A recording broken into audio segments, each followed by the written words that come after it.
Bismillahirrahmanirrahim. Disambung kisah peperangan Khaybar. Setelah orang-orang Yahudi menyerah kalah, berlakunya perundingan. Perundingan diadakan dengan orang-orang Yahudi bersetuju keluar dari Khaybar dengan pakaian di badan mereka sahaja. Adapun tanah, hamba-hamba, harta benda seperti emas, perak dan sebagainya, dan senjata-senjata ditinggalkan. Hamba-hambanya sebahagiannya tawanan perang yang jadi hamba. Kalau kebetulan orang Islam enggak, dibebaskan. Yang tak Islam pun diurus secara Islam. Akhirnya ramai dibebaskan. Setelah dibuat perjanjian itu, Rasulullah SAW bersabda, "Aku berlepas diri daripada kamu dengan janji Allah dan Rasulnya.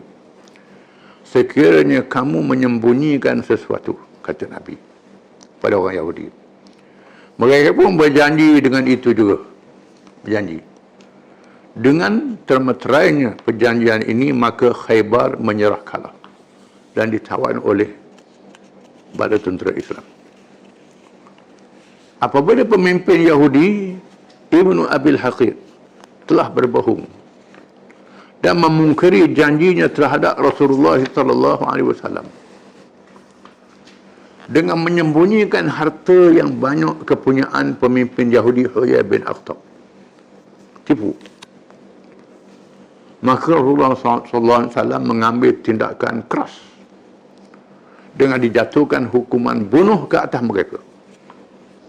Di samping itu, mereka juga bertanggungjawab ke atas syahidnya Mahmud bin Maslamah radhiyallahu anhu dengan menggugurkan batu kisaran ke atas kepalanya apabila dia berteduh di bawah kota Naim.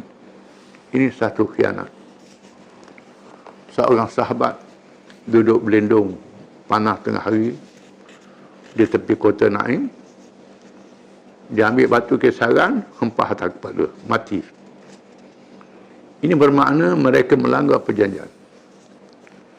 Dalam masa yang sama, mereka juga menyembunyikan harta-harta mungkir dalam perjanjian. Maka Nabi bertindak menjatuhkan hukuman bunuh terhadap mereka. Mereka dianggap sebagai penjenayah perang. Pembagian harta rampasan perang.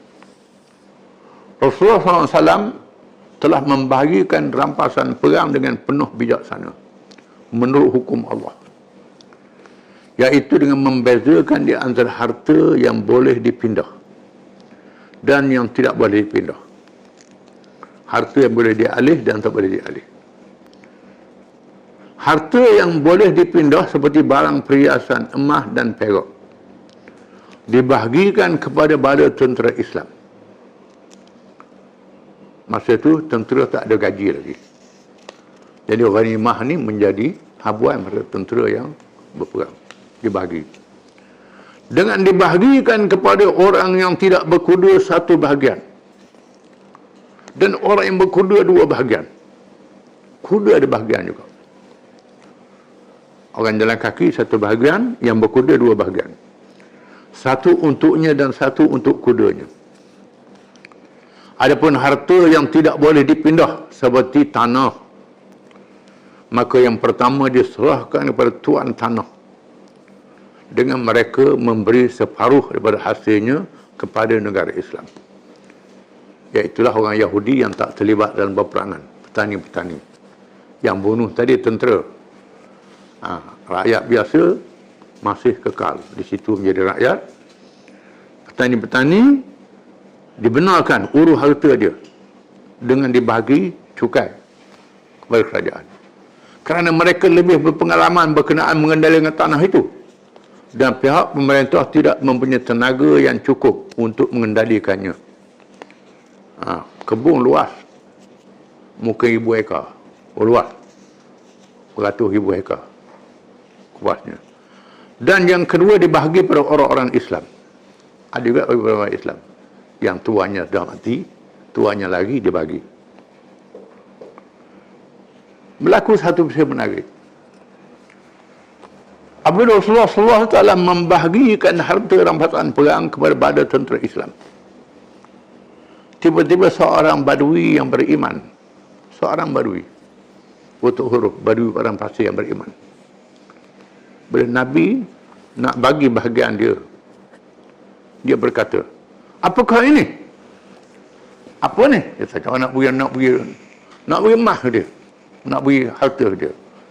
Lalu diberitahu kepadanya, ini adalah bahagian untukmu yang diberikan Rasulullah SAW. Rasulullah suruh beri kamu. Badui itu berkata kepada Rasulullah, dikatakan Rasulullah SAW, aku mengikutmu bukan kerana mahukan harta ini. Aku ikut perang bukan harta ini, dia kata. Tetapi aku mahu supaya aku dipanah mengenai ini. Sambil dia menunjukkan ke arah halkomnya. Aku mari nak berperang sebab nak panah kena sini. Tunjuk leher dia. Aku nak mati, dia kata. Bukan nak harta ni. Rasulullah SAW menjawab, jika kamu benar terhadap Allah, nascaya Allah menunaikan janji yang benar kepadamu. Kalau ikhlas sungguh, Nabi kata, Tuhan akan tunaikan janji. Hak munah itu. Badui itu tidak mengambil harta rampasan perang yang halal kepadanya. Dengan hati yang ikhlas. Lalu dia bangun untuk menjalankan tugas jihad. Tiba-tiba anak panah musuh mengenai lehernya. Dia hukum yang ditunjukkannya kepada Rasulullah SAW. Kena anak panah. Tepat ditunjuk tadi. Macam Nabi sebut. Lalu dia diusung ke hadapan Rasulullah SAW. Diusung mayat dia depan Nabi. Dalam keadaan mati syahid, Rasulullah SAW berdoa kepada Allah. Ya Allah Tuhanku, inilah hamba yang telah berhijrah kerana jalan-Mu. Dia telah dibunuh syahid. Aku menjadi saksi kepadanya, kata Nabi. Ini hebat. Orang yang Nabi sendiri doa Nabi diperkenankan Allah Ta'ala. Dia menolak ghanimah dan mengatakan pengorbanan dia. Dan Allah Ta'ala tunai apa yang dia niat dengan ikhlas. Ketibaan Ja'far dan rombongan Abu Musa al-Ash'ari. Ketika berlakunya peristiwa Khaybar, tiba-tiba muncul rombongan para sahabat radhiyallahu anhum yang berhijrah ke Habasyah. Bukan ke Syam, itu salah. Pergi ke Habasyah. Mereka dipimpin oleh Ja'far bin Abi Talib radhiyallahu anhu. Bersama mereka kabilah Asy'ariyin dari negeri Yaman. Yang dipimpin oleh Abu Musa al-Ash'ari radhiyallahu anhu. Mereka yang berhijrah ke Habasyah itu pulang ke Madinah dengan bantuan Najasyi, Raja Habasyah, setelah menerima kedatangan utusan Rasulullah SAW. Amr bin As radhiyallahu anhu, ada utusan kabilah Asy'ariyin, mereka bertemu. Utusan bukan utusan Quraisy ni, bukan Rasulullah ni. Amr bin As belum Islam lagi masa itu. Ini silap salah ni. Amr bin As dan utusan Quraisy untuk pujuk Raja Habasyah jangan terima orang Islam. Tetapi Najasyi menerima orang Islam. Ada pun ulama Asy'ariyin pula bertemu dengan orang Islam yang hijrah di Habasyah dan bergabung dengan mereka.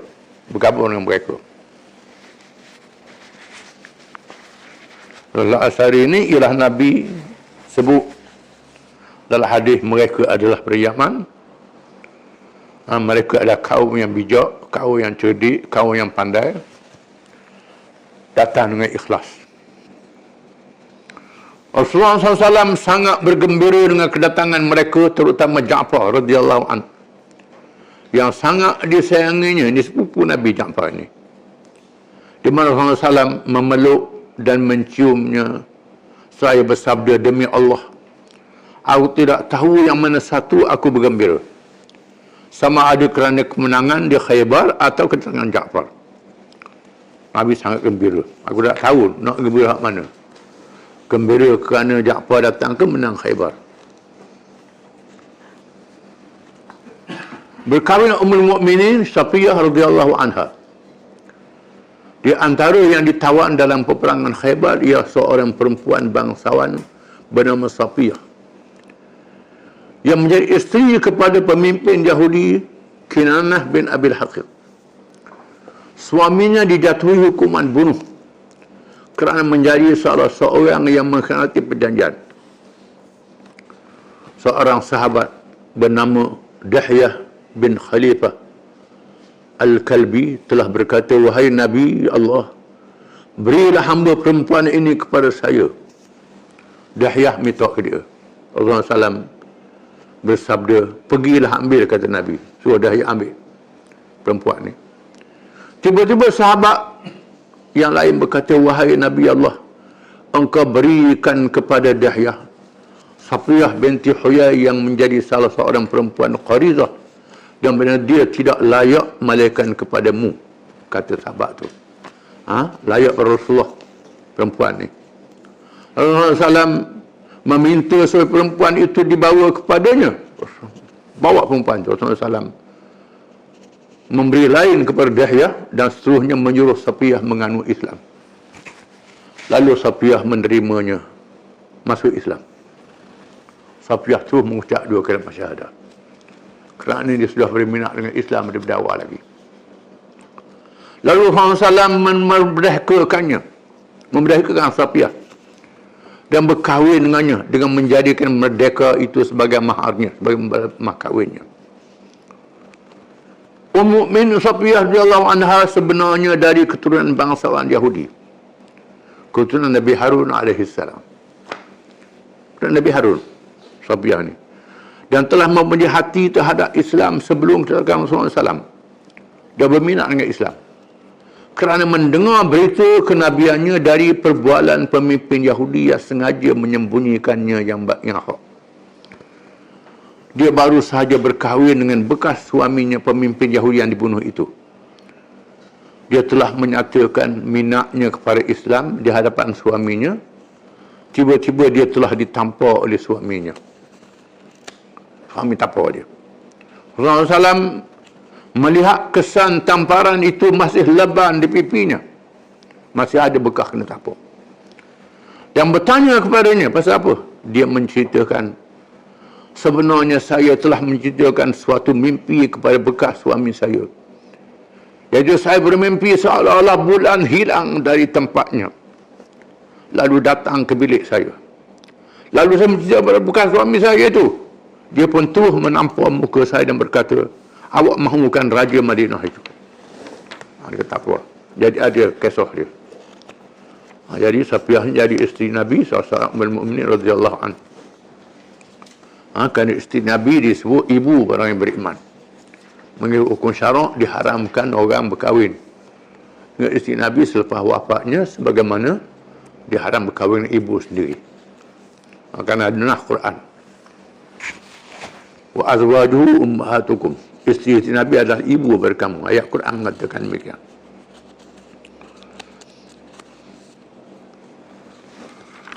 Rasulullah SAW diracun. Di Khaybar ini Nabi telah diracun.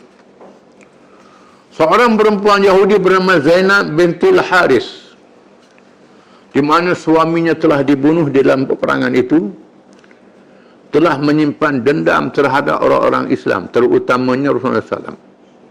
Lalu dia berpura-pura menunjukkan kasih dan hormat kepada Rasulullah SAW dan para sahabat radhiyallahu anhum. Dia mahu menghidangkan daging-daging biri-biri, daging kibas, panggang, kepada Rasulullah SAW. Dia bertanyakan para sahabat, daging manakah yang paling disukai oleh Rasulullah SAW? Tanya sahabat, Nabi suka daging apa? Lalu diberitahu daging paha. Lalu dia meletakkan racun sebanyak-banyaknya pada daging yang dipanggang itu. Kemudian dihidangkan kepada Rasulullah SAW. Apabila Rasulullah SAW menyuapnya, tiba-tiba dia terhenti dan bersabda, tulang ini memberitahuku bahawa dia telah diracunkan, kata Nabi. Nabi gigit dah. Nabi kata, tulang beritahu pada aku ada racun. Kemudian perempuan itu dipanggil perempuan tukang masuk. Dan disoal mengapa dia melakukan kerja jahat itu. Mengapa buat begitu? Dia menjawab, kalau awak seorang raja, nescaya aku rehat daripada pemerintahanmu. Dan kalau awak seorang nabi, nescaya awak diberitahu adanya racun dan awak maafkan, kata dia. Kalau kamu seorang raja, aku racun, mati padam. Kami rehat. Kalau kamu seorang nabi, diberitahu. Dan kamu maafkan aku, kata. Nabi dia maafkan orang. Tiba-tiba Bishir bin Burak bin Ma'rur telah memakannya, lalu dia mati. Seorang sahabat dah makan dah. Mati sahabat itu. Para ulama berkhilaf, adakah perempuan itu dimaafkan atau tidak. Adapun kemudiannya dia dijatuhkan hukuman bunuh kerana membunuh dan dijatuhkan hukuman qisas, telah menjadi ijma' para ulama. Ada ulama mengatakan Nabi maafkan dia. Ada ulama kata Nabi tak maaf. Yang lebih kuatnya Nabi memaafkan dia. Dan dia dijatuhkan membunuh sebab dia bunuh orang. Kerana ada sahabat yang mati kena hukum qisas. Kesan beracun ini menimpa Rasulullah SAW beberapa lama sehingga membawa kepada kewafatan baginda. Kesan Nabi wafat dengan sebab kesan beracun ini. Sebab itu Nabi mati sebagai seorang syahid, bukan sebagai seorang Nabi sahaja, kerana mati kesan beracun. Syahid Khaybar menurut qaul yang paling sahih, jumlah para syuhada dan pemenang Khaybar ialah 16 orang. 16 orang saja sahabat yang mati syahid. 4 orang dari kalangan Quraisy. Seorang dari Ashja'. Seorang dari Khaybar. Dan bakinya dari kalangan Ansar. Ini syuhada para Khaybar. Barangkali kubur-kubur mereka ini masih ada di Khaybar sehingga sekarang. Adapun dibunuh di kalangan Yahudi selama 93 orang. Dijatuhkan hukum mati 93 orang. Wallahu a'lam. Kita sambung jilid yang ketiga, insya-Allah.